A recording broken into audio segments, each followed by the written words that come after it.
பயப்படாதே, நான் உன்னை மீட்டுக் கொண்டேன். நான் உன்னை பெயர் சொல்லி அழைத்தேன். நீ எனக்கு சொந்தம். ஏசாயா 43:1. நீ எனக்கு சொந்தம் என்று சொன்னவர் நம்முடைய தேவன், நம்முடைய பரமபிதா. அவர் சொல்லுகிறார், நீ எனக்கு சொந்தமானவள், நீ என்னுடைய பொக்கிஷம், எனக்கு உரிமையான சொத்து என்று நம்மை பார்த்து சொல்லுகிறார். உன்னை மீட்டுக் கொண்டேன், எனவே நீ எனக்கு சொந்தம். உன்னை பெயர் சொல்லி அழைத்திருக்கிறேன், எனவே நீ எனக்கு சொந்தம். நீ என்னுடைய சொத்து, நீ எனக்கு உரிமையானவள் என்று சொல்லுகிறார். எனவே எதை குறித்தோ யோசிக்காதீர்கள் அன்பானவர்களே.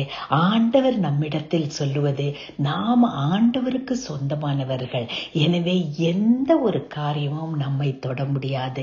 எதை குறித்தாவது ஒரு மன சோகத்தோடு அல்லது எதுவுமே காரணம் இல்லாமலும் ஏதோ சோர்வோடு ஆவிக்குரிய வாழ்க்கையில காணப்படுகிறீர்களா? உங்களையே பலப்படுத்திக் கொள்ளுங்கள். நான் யாருக்கு சொந்தம்? என் தேவன் என்னை பார்த்து சொல்லுகிறார், நான் அவருடைய சொத்து.